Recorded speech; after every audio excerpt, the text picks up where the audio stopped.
Hello, my name is Michael Savoldi, and a short time back I had a discussion about uniform soul thickness, UST, as it relates to the soul plane. These are two terms rarely used in the farrier science industry or in horseshoeing, and yet they have a great deal of meaning behind them. Once they're understood, they can be a great aid to helping a horse's foot. Uh, and a goal to making it as healthy as we possibly can. So in this section, we will talk about a toe bend in the sole plane. Now the sole plane can bend, and it can, because the foot is very flexible, we can have upward bends or downward bends within the sole plane. But before we start the lecture or this discussion, I would like to talk about setting goals. Goals are very important because they bring people together. If your farrier is working with a veterinarian and they have goals, they have things to work towards and work towards together.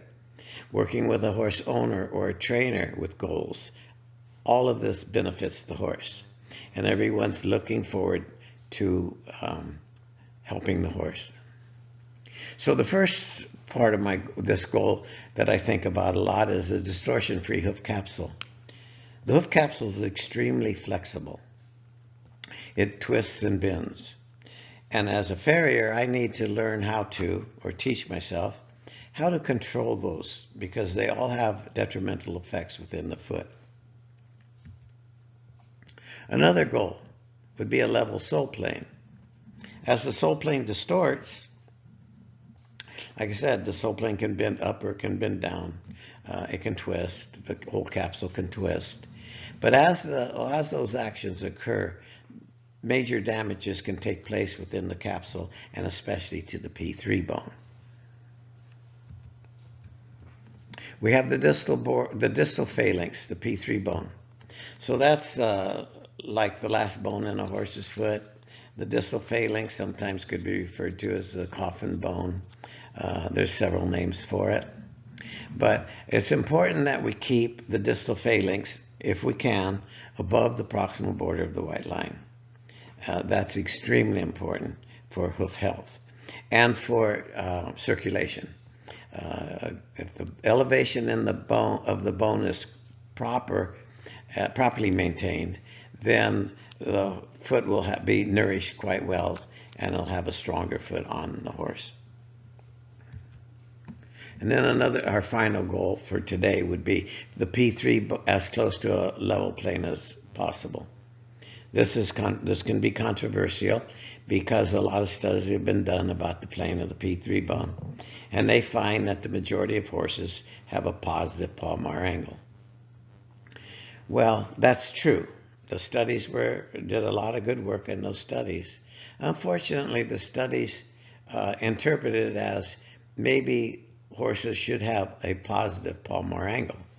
Well, just because it's a positive palmar angle doesn't mean it's necessarily a good thing for the horse, because pathology to the P3 bone can be based on the plane of the P3 bone.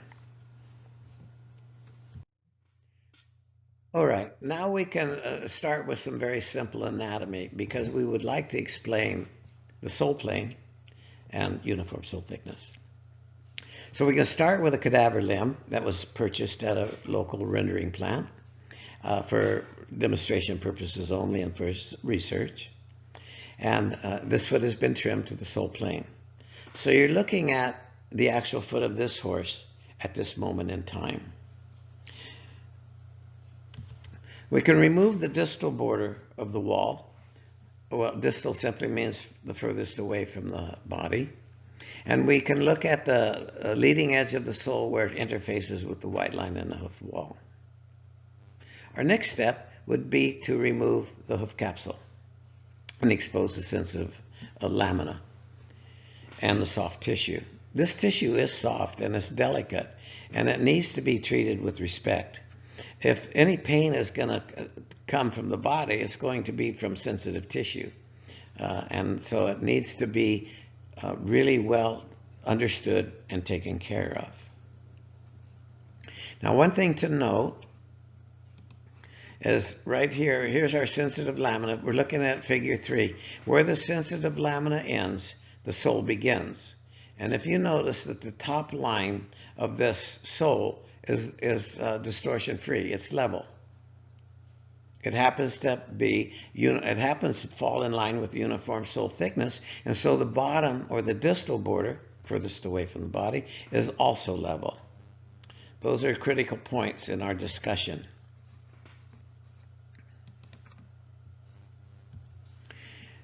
Here we have the sole body with the P3 bone resting on top. Now, soft tissue has been removed, so the bone is just a little bit lower than it normally would be because of the removal of the sole dermis and some of the other soft tissue.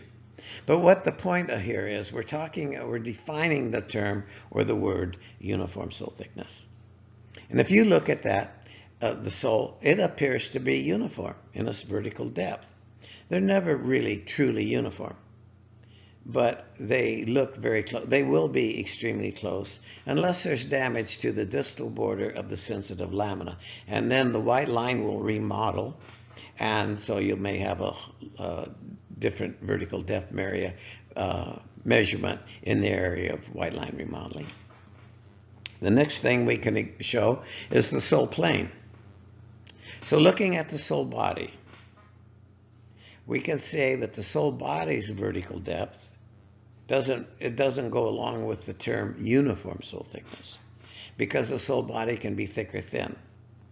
It's like skin. Skin can be thick in some areas and thin in other areas, things like that. Or if the sole body is under stress, it can have thin spots. But where the sole connects to wall, UST, is extremely reliable. It sets up a good base for stability for the horse.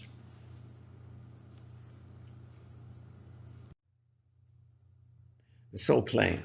This here is a take-home message. The leading edge of the sole represents the sole plane.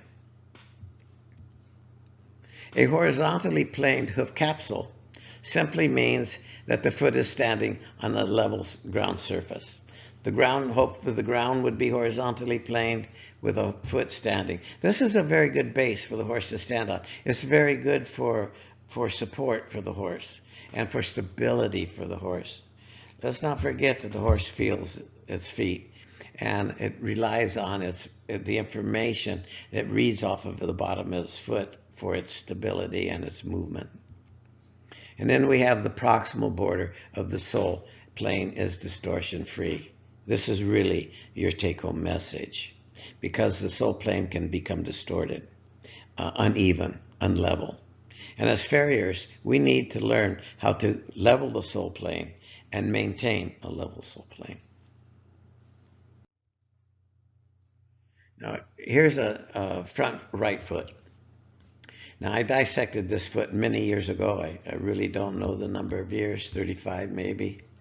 And I can't really remember if it was, I think it was stillborn from my memory. But it gave us a chance to do some research and evaluate and see what's happening. And so we can do the same trimming protocol that we just showed you with our anatomy discussion. And as you can see, that it has uniform sole thickness. After we get through all those layers, I wouldn't try to trim this foot down to the sole plane immediately. You have to let that adjust and dry out and things like that. But it will produce a uniform sole thickness as far as its sole plane goes. So what's interesting about this foot is that it is a distorted sole plane. So here we have a newborn, a stillborn, that was born with a distorted sole plane. Now, after a while of walking on it, that bend that you see in that sole plane may just level off. 2 weeks down the road, 3 weeks down the road, it may pick up another bend. So it's very flexible. And that's what I mean is we have to learn how to control bends in the sole plane. If you notice the wall at the toe area of this foot, right in this area, it has right in this area, you notice we have a little backward bend to our hoof capsule. So it's born, and this is a front foot. So it's born with a little bit of a bull nose to it. But if this horse walks on it, that may straighten out, and that bend will go in a different direction.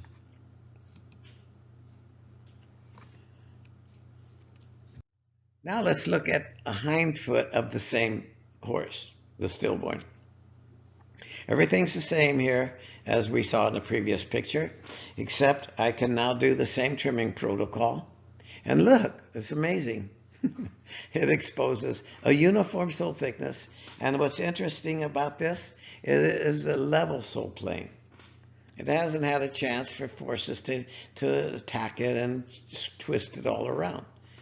So they can be born with a level sole plane, or they can be born with a twisted sole plane or a distorted sole plane. This happens throughout their life. That can change in 2 weeks. It could be a 3-year-old and have different movements to it. That is because the hoof capsule is flexible and is subject to the lower loads or the demands that are put upon it. All right, now we can look at an upward bend in the sole plane. This horse has been trimmed with length of wall in the heel. So it has elevated the capsule into a forward pitch. That also will change or alter the plane of the P3 bone. It will increase the palmar angle of the P3 bone according to the radiograph. So we have to be aware of the effects that length of wall in the heel can do to a horse. But what we're talking about here is distortion to the capsule. So the two things we see happening here is if I were to come up here and press downward on this foot,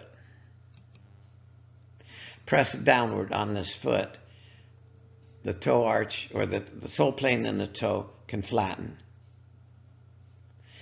This stabilizes the heel, the sole plane in the heel. It stabilizes it so it can't really move. The space in here will allow this to push and fill in the space, which causes an upward bend. This is what causes your sheared heel, one of the causes of a sheared heel.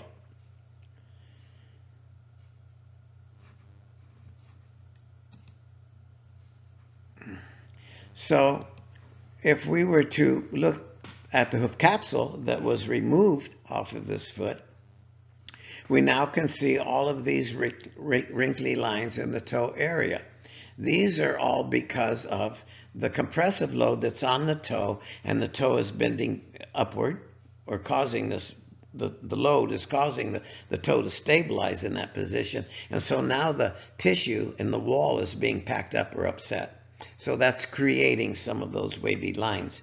So when you look, that's one indicator of a foot that has an upward bend in the toe, if it's developing those wavy lines. The other indicator is if the bone is pushing into the sole, causing the sole to sink or drop. That would also create those little wavy lines in your toe area.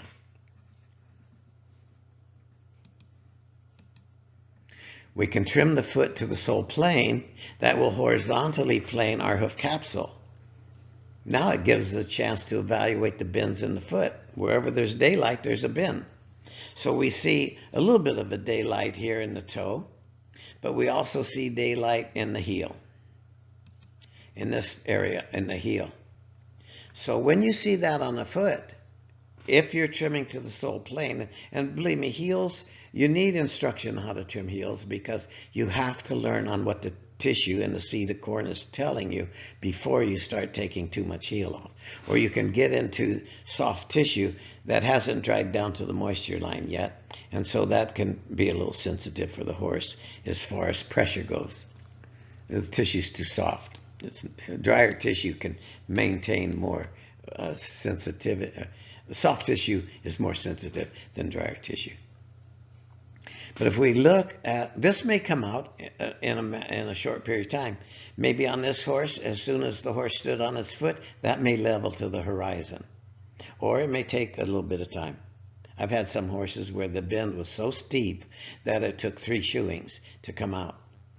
So you just let that bend, leave it alone, and it'll slowly, you have to give it a place to, you have to give bends a place to move to, like a horseshoe. If you have a bend in a horseshoe, you have to give it a spot, a place for it to move into. Same with trying to level an unlevel soul plane. Now, if we look at this, the heel dissected out of this foot, you can see, here's our length of wall. The excess tissue has been removed, exposing the epidermal sole. Here's our length of wall. So this length of wall on this foot is causing the internal structures of the foot to do this, and that's what's causing a lot of the stress that you're seeing in the toe. If we want to look at pathology to bone, we now can go to the skeletal parts up here at the top of our page, and the positive palmar angle is causing pedal osteitis in the toe, and the bone is demineralizing. When we horizontally plane a P3 bone, now we can get a pathology grade based on how much bone is missing. So there's a lot of verification here telling us that raising heels destroys bone due to pedal osteitis. And then another thing we should talk about is skeletal stance, addressing the plane of the P3 bone. So we're all concerned about how the horse is standing on his foot. I'm primarily concerned on how the horse is standing on its bone, because body weight descends down the skeleton. I've been in many discussions on how the foot should land. What's important to me is how the P3 bone is landing on top of the sole, because that's where you get damage. That's how drop soles occur. It's not landing equally on top of the sole. Having unequal length of wall in the heels, one heel longer on one side than the other, can alter how the P3 bone is landing on top of the sole and can cause a lot of damage. So the more horizontally planed the hoof capsule can be when it lands on the ground, well, when the body weight starts to descend over, it's more important, then the less problems you can have according to how the bone is landing on the top of the sole. An upright foot. This foot has been trimmed flat. Make a note of that. This foot has been trimmed flat the way we've been taught to trim horses, leaving length of wall in the heel, moving the foot back. So stance has a little bit to do. The trim has a little bit to do with stance. The more heel, then the foot will want to stand back. Now, when we trim to the sole plane, we horizontally plane the hoof capsule. But the stance on this foot will most likely migrate forward a little bit and put a little more load, distribute the load a little more over the rear half of the foot where all the cushion is. We have a digital cushion in that area and a frog. That's why the foot has those, is to absorb concussion. And so if we trim a foot with heel, we're pushing the bone, we're losing the advantage of the shock absorption of the heel. So by lowering the heels, we're picking up the advantage of what nature has put there, and we're taking less stress off of the toe.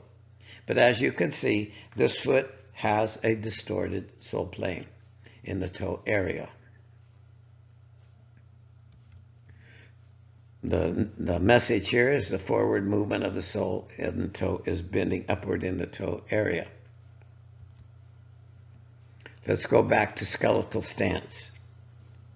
Now, which foot or limb do you think this animal would prefer to stand on for comfort?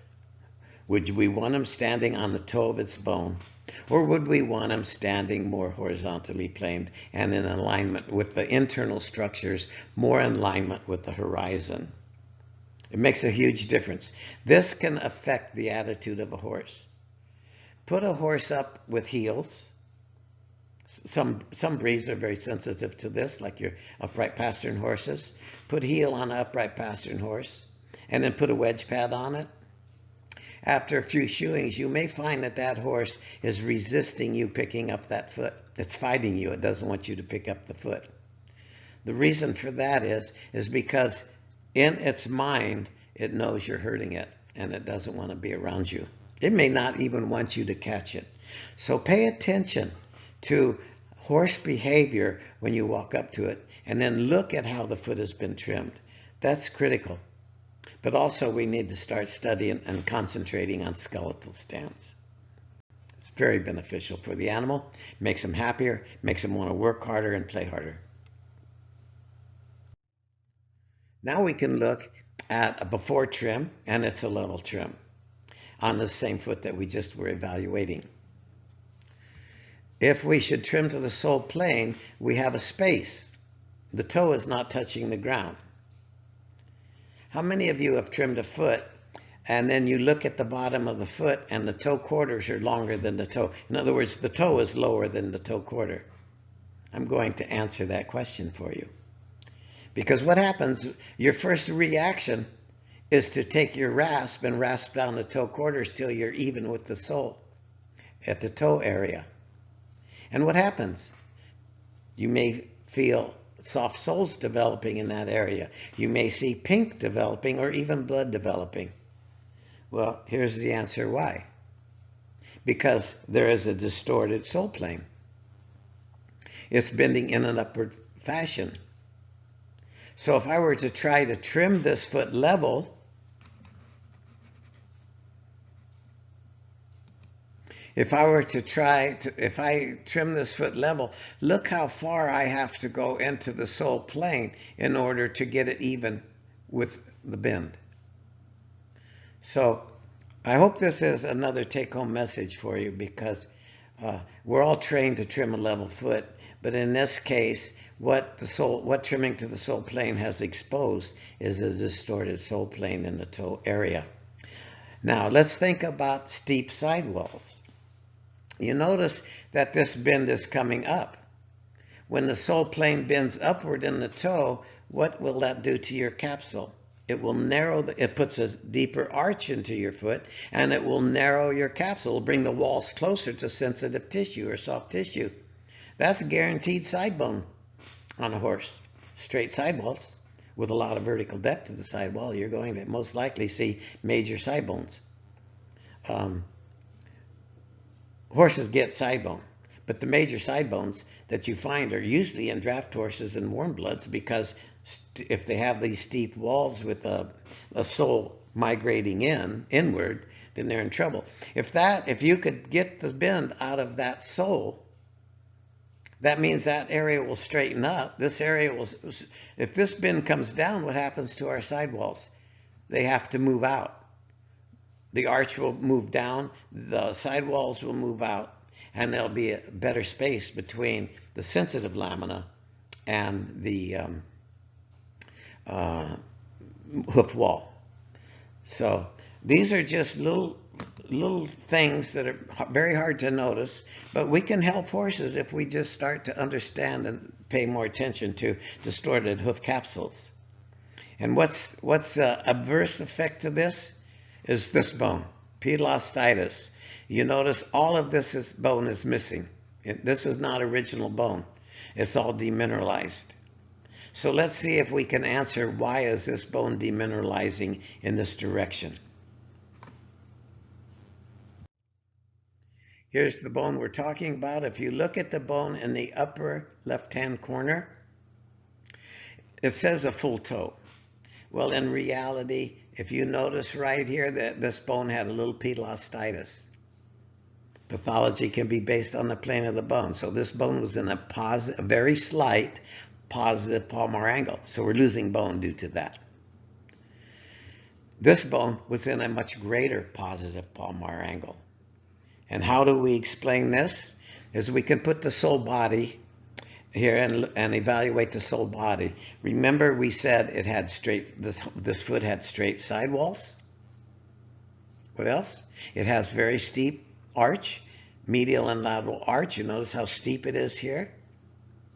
Has deep commissures. Look at the depth of how deep our commissures are. That means very steep, very deep commissures. So it's a narrow foot. That'll be a narrow foot with narrow heels. But why is the bone demineralizing? That has a lot to do with the positive palmar angle with low elevation. We said that the P3 bone, we would like to see above the proximal border of the white line. Now, the soft tissue has been remodeled, has been removed. So this bone is lower than it normally would be. But as that bone descends into the capsule, you pick up, see this displacement of the sole here? So all of this is starting, the sole is starting to wrap around the edge of the bone. When it is displaced like that, that pressure puts on the edge of the P3 bone. Pilocystitis simply means inflammation to bone, and so now our bone will become inflamed and it will start to disappear, go away, bone damage. So the curvature in this bone, in that direction, in the orientation, medial-laterally, is due to poor elevation and a positive palmar angle. It's getting it too close to the top of the sole. It's not allowing it a little freedom of space there. Because a horizontally planed bone and a horse with a good arch, there's a little distance between the bone and the sole body. That's a healthy thing.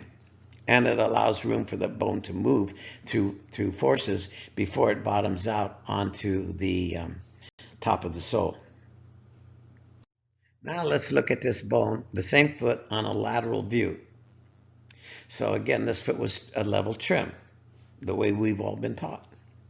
We're trying to move into more modern farrier science, advanced farrier science. So let's bring our farrier science into a more modern stage.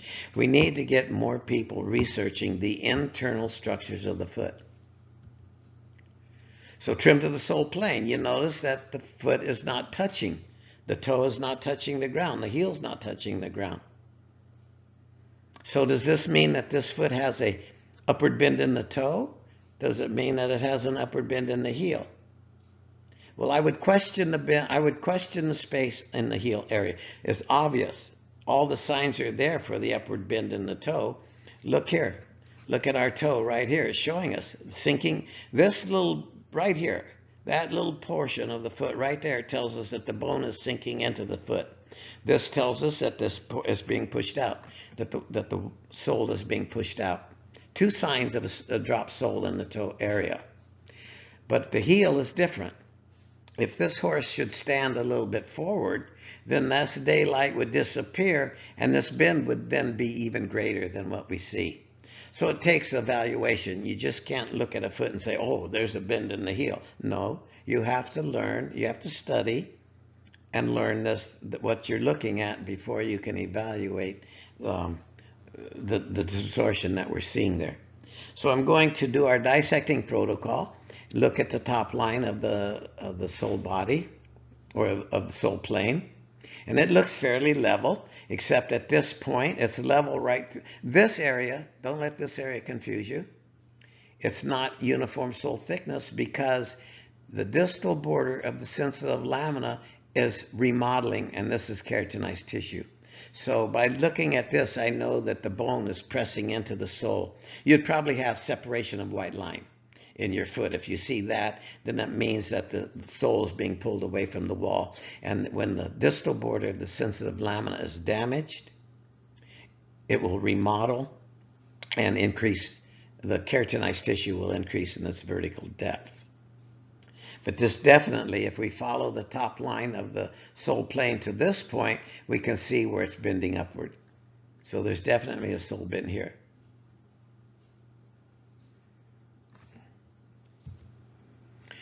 The marks, that dark mark that you see on the sole plane is pressure from a nail.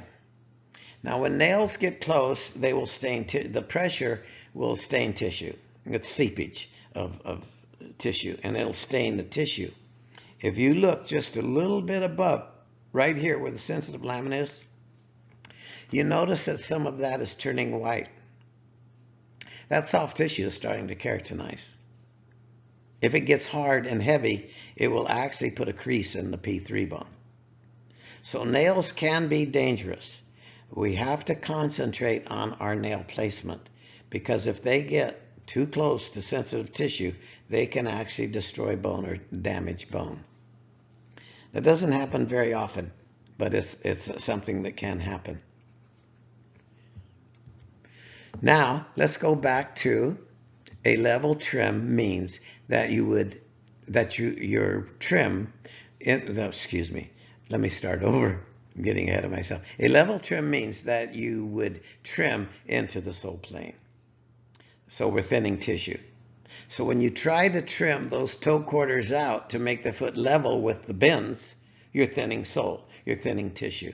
So caution should be taken in that point. And then we can again take it another level here by looking at our distorted sole plane. Let's look internally at what it's doing to the foot. We can recognize the bend. The bend is wrapping around the toe.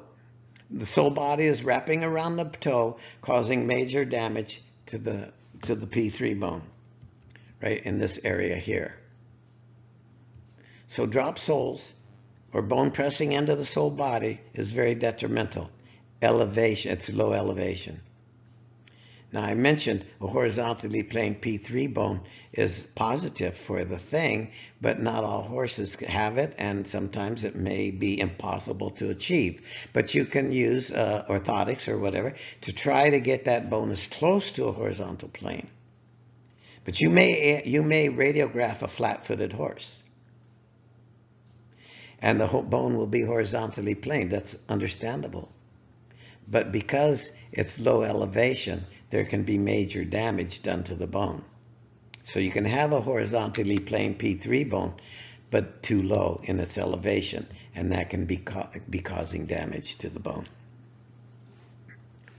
Another thing I'd like to talk about in this slide is, well, let's go to the next slide and see our review here. Let's do a little review. So one, what's causing this damage to the sole, to the sole plane and to the bone is a positive palmar angle. The second thing is poor elevation.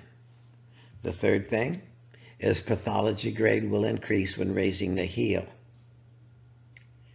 Now I'd like to, something just came to my mind, and I'd like to talk about club-footed horses. You see, when the bone demineralizes, the hoof capsule gets short. That could produce a club-looking foot. It may not be the part of the foot that everybody's talking about. It could be, some club feet could simply be a horse with a little too much wall length in the heel and a demineralized bone in the toe, causing the toe to be short. So there's a lot of things to be said about club feet. So I wish when people do lectures, I wish they would do a little more homework to try to establish everything they can come up with before, do their homework, before they present information that may be a little bit short on detail. I'm constantly trying to improve the detail. I learn every day. My lectures improve through my learning. So, and I don't mind that. For a researcher, one of the greatest things that I can do is be wrong. That's a blessing to me because it eliminates a step and puts me another step closer to being correct. Now we can simply look at pathology to the sole. And so we have the pathology is associated with positive palmar angle. The sole body in P3 will degrade when raising the heel. That's the problem. So in this picture, in the picture on the left upper corner, you can see the positive palmar angle is pulling all of this tissue away from the wall. If we look at the picture just below it, you can see the curvature developing in the bone, where the bone is pressing into the sole. You can see the curvature that's developing and why the pressure is being put on the P3 bone. If we look at the foot over right here at the spot, or the foot to your right, the large photograph, the main photograph, you can see a lot of damage occurring through this area and into this area. You can see the damage here. All of this comes from a P3 bone that's not quite on a horizontal plane with the sole, and it's a little bit it's listing to that side a little bit, causing more damage to the sole body and to the P3 bone. So let's talk. This lecture is getting a little long, so I won't spend much time on a downward bend, your bullnose foot.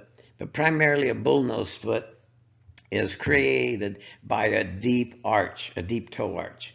The deeper this toe arch is, you notice how it can crowd the space between the bone and the sole body. So the deeper the toe arch is, then trimming this foot short isn't going to change this. This toe needs a little bit of a discussion in order to, I'm running out of time. But if we look, this foot's been trimmed pretty level, but according to our, pretty good.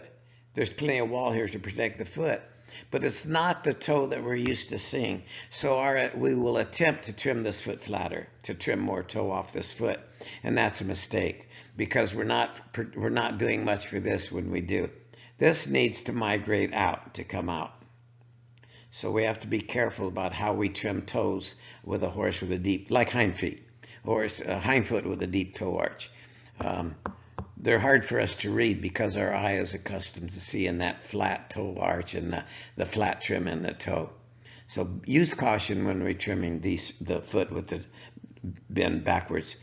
Put these horses into heavy use or exercises. A lot of times that load can increase the depth of the toe arch and pull the toe even further backwards, giving it a stronger bull nose. And then we can look at the bone that's found in this foot. If you notice, our bone has a bull nose. When the hoof wall gets close to bone, it can create irritation to the bone, inflammation, and then it can start to degrade bone and move. This is losing. The original bone is starting to demineralize. Sometimes on a radiograph where you see a very heavy bump here, if you look at the bone below it, it's not original bone. It's demineralized bone. And here you can see the bone is an arch structure, the P3 bone. I'm looking at the bone on the right. P3 bone is an arch structure, but as time passes, they lose their edge. The leading edge will demineralize. It's just a naturally occurring thing in most horses, aged horses, and so that loses its arch, its natural arch, and so the sole will become flatter and flatter. You see, the sole can model to the shape of the bone, or the bone can model to the shape of the sole. It depends on different scenarios. So over time, pedal osteitis will degrade the edge of the bone, and the arch structure will become flat and weakened. Let's go back to our goal setting. A reminder for our goal setting. 1, we're all trying to achieve a distortion-free hoof capsule. 2, our goal should be try to establish a level sole plane. Why is that? That's good for bone health. We protect the bone by having a level sole plane, protect it as much as we can. Our third is P3 above the proximal border of the white line. You see, that's good for circulation. That's good for bone health and circulation. It's good for protecting the solar surface of the P3 bone. If we can keep that bone up, for protecting the leading edge of the P3 bone. So elevation, these three or three, I guess. Oh no, there's one more I'm going to add. All of these have been based through many years of dissecting and looking at feet that have, horses that have decent feet that are fairly free of problems, that are functioning well. That's what our goal settings are based on. So a P3 bone as close to a level plane as possible.